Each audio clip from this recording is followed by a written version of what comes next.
আসসালামু আলাইকুম রহমতুল্লাহ। দর্শক, এবার পটুয়াখালীতে ইতিহাস হতে চলছেন। ডক্টর মিজানুর রহমান আজহারি ব্যতীত অন্য কারো মাহফিলে এত বড় করে আয়োজন করা হয়নি। আমরা সকলে পেকুয়া, যশোর এই সপ্তাহের ইতিহাস আমরা মোবাইলে দেখেছি। 25শে জানুয়ারি রোজ শনিবারের ইতিহাস আমরা স্বচক্ষে দেখব ইনশাআল্লাহ।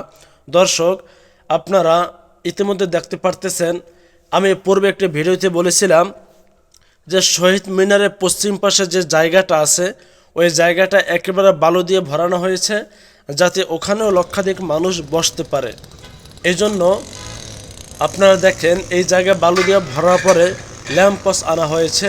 ডক্টর মিজানুর রহমান আজহারি আসার উপলক্ষে এই ল্যাম্পসগুলো আনা হয়েছে ঢাকা থেকে। শহীদ মিনারের পশ্চিম পাশে সিরিয়ালভাবে তারা একের পর এক তারা এই ল্যাম্পসগুলো গেড়ে দিচ্ছে। আসসালামু আলাইকুম রহমতুল্লাহ। এখানে কতগুলো ল্যাম্পাস আছে? 250 পিস। কোথা থেকে আসছে এগুলো? ঢাকা থেকে আসছে। এগুলো কি আসছে শুধুমাত্র একমাত্র ডক্টর মিজানুর রহমান আজহারির মাহফিল উপলক্ষে? ও, এগুলো আবার নিয়ে যাওয়া হবে তার মাহফিলে পরে? অবশ্যই তার জন্য এগুলো সব ব্যবস্থা করা হয়েছে।